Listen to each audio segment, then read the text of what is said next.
In this episode of our creativity series, we speak with returning guest Bianca Toeps, author, photographer, and web designer living in Japan. We explore creativity as a way of processing emotions, thoughts, and lived experience, making something out of nothing or transforming one thing into another.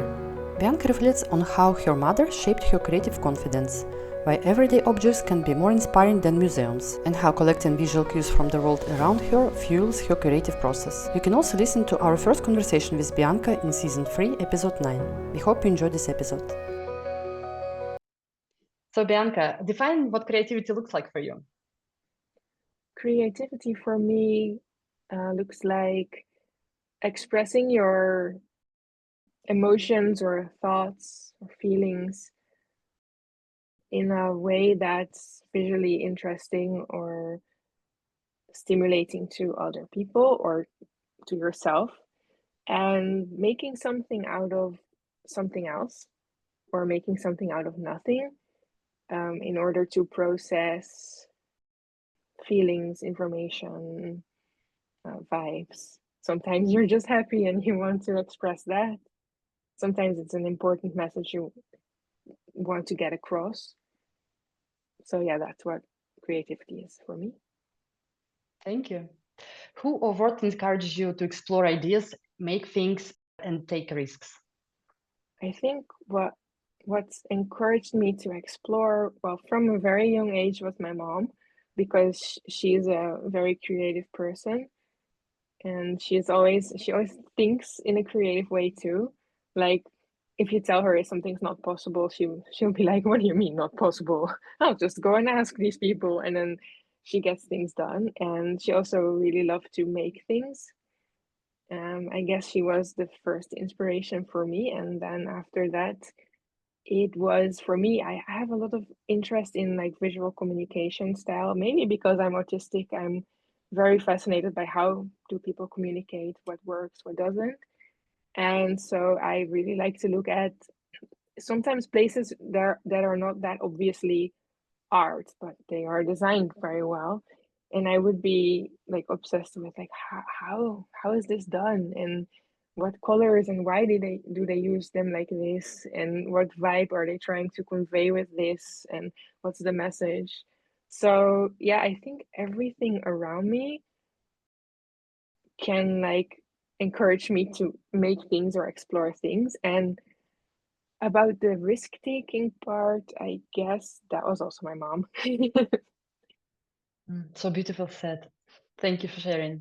What does the creative process actually look like from idea to finished work? My creative process usually looks like I am collecting inspiration first, and this collecting can be, well, nowadays, you have Pinterest, you can just go there and just collect pictures, but the risk of that is, of course, that everyone is making the same because, these things go trending and viral, and everyone has the same art style, colors, and all that. So what I also really love is going to places like thrift stores, and they have old books or old packaging. For example, like here in Japan, they have like amazing thrift stores, and they have like technology and like 80s and 90s technology. The boxes of those things, the design is amazing. I also sometimes, like, for example, when I have to build a website and I need a color scheme, I can look at a pair of shoes and be like, that's a cool color scheme. And usually when it works for a pair of shoes, it can work for a website. So yeah, everywhere basically. I'm not really a museum person. Usually I get bored real quick, and I'm this barbaric person who says, I can see this picture online. But technically you can. So because I feel like there's so much art and creativity just in everyday objects, and I think that's even more interesting almost. Yeah, so agree. And do you take notes or yeah, for instance, you have something in mind, some idea, you then go and collect. Do you take notes or you take pictures? I take a lot of pictures, and I should organize them better because often I just forgot I take them. Nowadays, I mean, at least on your phone, you can just search for a word and then usually it knows. So that helps. But yeah, I take a lot of pictures and screenshots of interesting boxes and posters and whatever. And for instance, if you to discuss what is creative process for writing a book, or maybe like just if you can give specific example. What does it look like for you from the beginning, from the idea to finished work? Then what you do? For writing a book, it's funny because there are like a lot of screenshots on my phone from like tweets or threads, Instagram posts, which I like think, oh, this is an interesting subject hook I can explore. So I have a folder of those, like text. But what also really works very well for me is to have like the bigger image. With my first book, for example, I made the cover before I even had written the book. So and had the title as well. And this gives me like a frame, like a direction, like this is where it's going, this is what the book is, because otherwise there can be the risk, I mean, for me, that you just go everywhere and at some point it's like, oh wait, at the beginning we were making something completely different than in the end. So then having the image like almost on the wall, like this is what we're making here, can keep me on track. Yeah. Thank you. Very important indeed, to have like this bigger picture and the shape. Where should it fit actually? Yes. So the next question, what tends to block or kill your creativity and how do you overcome it? The thing that really blocks my creativity is when something is bothering me, but I cannot talk about it. So, for example, I have a blog since 2004, and I can really tell when something is bothering me. But, like, for example, um, like when there's trouble, like I don't know, like personal visa stuff, something relationship stuff, or some like societal issue I want to say my things about, but I'm not sure how people are going to react to it. And I'm like, let's not write it. Like the worst was when I just got my autism diagnosis and I didn't want to put this online because I thought people were going to judge me or not take me seriously anymore. So I decided like, I'm not going to write about it. But then what happens is I'm writing about nothing because it's like the first thing in my mind. So I couldn't write anything else and just ignore the thing. So usually what then have to do is just get the thing off my chest first because otherwise it's just going nowhere. Or what also doesn't really help is when you have a feeling like you have to make something because somebody else wants it. Like somebody else is like, oh, please make this, but not how you would do it, but in our style. And of course, up to an extent, if you work for clients, you have to do that. But if you really don't know how, I mean, sometimes that happens. You're like, yeah, I mean, I just don't know what you want then because I can trust my feelings and my experience, what I like and what I don't like and what works. But then if they try to push me in some direction, yeah, that's not how you're going to get my best work. Like when I was a photographer, this was sometimes quite bad. Like you hope that somebody hires a photographer because they've seen your work and that's what they want. But sometimes for some reason, like usually when it's like big brands or something and there's like 10 people involved, so then one hires you and the other one has a completely different idea, and even on set there's like two captains and they both want something else, and I'm like, haha, what should I do now? And no, this never turns out great. Yeah, so true. Thank you for sharing. Next question, do you have triggers that spark creativity? A place, a mood, a practice? You partially, I think, answered it, but yeah, what if you have any triggers that you can share? Well, one big trigger that sparked my creativity always was going to Japan. So I before I moved to Japan, I always went to Japan for 2 or 3 months at a time, and this was like my creative reset period. Basically, I would just go there and get very inspired, build myself a new website, do all this kind of stuff. So I got a lot of inspiration from that. Also, just going to the thrift stores and going to just the shopping streets and looking at the people. Like everything was very inspiring. Now, since I moved there, yeah, it's a bit harder. Like some things get normal, but sometimes I have to just actively take a decision to go out, just for a walk in another neighborhood and get like inspired again. just, you know, go a random place I've never been to, look around and take snaps on my phone of interesting stuff. And yeah, this still works very well. The good thing of living in Japan, sometimes I'm saying like I'm just living here, like in my house. It doesn't really feel like I'm in Japan, but it's very close and very easy to go to Japan right now. I just have to go out of my door, take a train a few stops, and then I'm in Japan. Like, I mean, technically I'm always in Japan, but you know, I just go out and go to, like, I don't know, Shibuya or just some random city, and I'm there, and it's closer than before and cheaper to go to. So yeah, this is my, yeah, what gets me inspired sometimes. And I'm like looking here at my wall right now, and I have this, there are some images there from there's like a train fan store, and they sell Can you show train. it? If you can turn it and show it, what you have there. Yeah, let me stick this Not on sure. the phone because it's falling on. Let's Yeah. see, can we yeah, here Oh, nice. Yeah, is yeah, and my 90. cool images. Yeah, and 19, but 19 from House and Boss, which is also in Japan. And this one is getting loose. Like these are like 20 years of Shinkansen. They're from 1984, and they're like these you move them and then the train moves, you know, like you so but all these kind of cool vintagey signs and stuff they sell in the train nerd store. So I love to go there, and they have so many like old books and old like posters and all that, and it's very functional design, but I love it. And it's so like you can see the time period so clearly. It's like, okay, this is so 90s and this is so 80s, and it's awesome.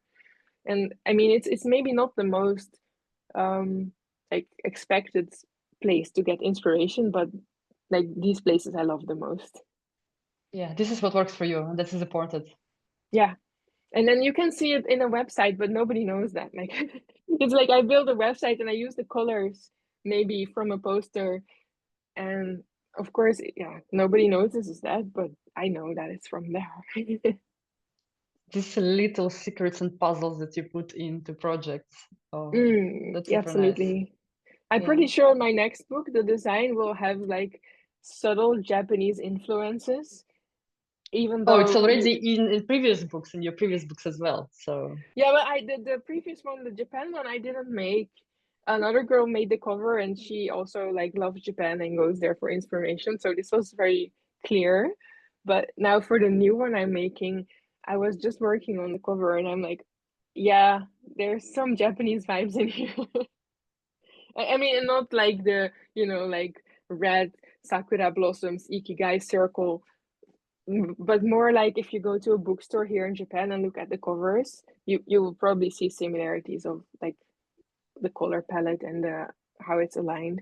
I thought it was, I mean, maybe it's going to be totally different. I just have the first design, but it was more minimalistic than usual. And I was like, here's my Japan influence going. nice. Thank you for sharing. So next question. If you could start your creative journey again, what would you do differently? Maybe mistakes to avoid or things to improve? What I would do differently is probably more the business side of it. I was in the beginning, I mean, there are benefits and there's like downsides to this, but in the beginning I was like working with everyone and like, yeah, let's make cool stuff. And at some point, like in one aspect, this can lead you to like multiple clients and meet more people and you get a network. But on the other hand, you can get like exploited by people. And my whole like my whole list of terms and conditions is basically based on past experiences that went wrong. And then I'm like, maybe I should put this in my terms and conditions so that it won't happen again. So if I had to start again, I would start from the beginning with like good contracts, good terms and conditions, and all that. No, perfectly. Yeah, it's very, very important not to forget. Yes. Also very important, unfortunate part of the process, yeah, to make it to like sell your Yeah, because business. everyone is always like, oh, but it's fun. Yes, it's fun, but then at some point, if they're gonna run with your work, it's no longer fun. So you have to really take care of this to protect your work. Yeah, thank you. Very important indeed. Thank you. Oh, I want And to show you this. Sorry for this. I just noticed this. This is like if you ask where do you get your inspiration? yeah, yeah, yeah, yeah. This is a Game Boy game from I don't know when, 80s, 90s. But And you have Game Boys. You have Game Boy, right? I have the Game Boy. I already have this game. I bought it for the box. Just because the box is cool. I just needed like I didn't even open it yet. I already have the game, but I just wanted to have the box for the inspiration. Yeah, I can totally relate. I have the same. I do the same actually, so totally can relate. Yeah. Okay, perfect. And the last question: what would you tell to someone who feels stuck creatively? Basically, advice. I think I've been stuck multiple times, so I guess you just have to go and make stuff. And I know that's hard because the problem is like if you start and you're just like a puppy, you're super enthusiastic and you're like, yeah, let's do everything. So in photography, for example, when you start, you're just taking pictures, it's fun. Oh, this one is nice, this one is nice. But then you work for magazines and all that. And then it becomes, okay, but if we want to have this published in a magazine, it has to be 8 pictures. It has to be one spread and then a bunch of like vertical pictures. We need to have the current fashion in it. We need to have a stylist. We need this, we need that. And then your oh, just for a fun photo shoot becomes a big project because there's this nagging thing in your head, like if you don't do that, it's a waste, you know. So you cannot, you know, you cannot just have fun for fun because in the back of your mind it's like, oh, that's a waste. You might as well just get a stylist so you have to really learn to let that go at some point and just make again, because that's when you're beginning, that's what you're doing. So not everything has to be for your portfolio or to be published or whatever. So just go make. But yeah, it can be hard to get over that because it feels like a waste. Yeah, what I really liked when I moved to Japan was just take some pictures with people, just like very low key, and that really brought back my enjoyment of photography. When I quit, like I was like doing it a lot, and then I kind of totally quit, and I quit because the pressure was just getting more and more and more, and every time it has to be a bigger project and a better job and more money, and then you without noticing you're gonna look down on you're starting to look down on just basic jobs, which I don't want to do, but it's like the vibe of the whole scene of the photography scene. And, like everyone is doing that, and I just had to let that go and be like, yeah, but I like taking pictures with just nice people, and it's fun. It's very important, yeah, indeed. Because sometimes you forget why you're doing this and actually killing your creative part, your inner creative actually instead. Yeah, and it's like, oh, money and publications and reputation, and it's like, okay, fun. Yeah, but this is not the most important part as well, right? The process is also important. You need the fun, otherwise you cannot make anything. So you can like make money for a while after you build your like cool fun work, and then you can get like paid jobs from that. But at some point it just stops and it like dries up and you're like yesterday's news. So you have to keep like also just doing your fun stuff. Thank you for sharing, Bianca, and good luck with your Yes. projects. You have a lot of them, and looking forward Yeah. to your next projects to be finished. Thanks for tuning in to the Creativity series on Psychology Inside Out podcast. We hope you are inspired to keep exploring your own creative side in whatever form it takes. If you enjoyed this episode, please rate and share the show to help us keep growing our creative community. Until next time, and keep creating.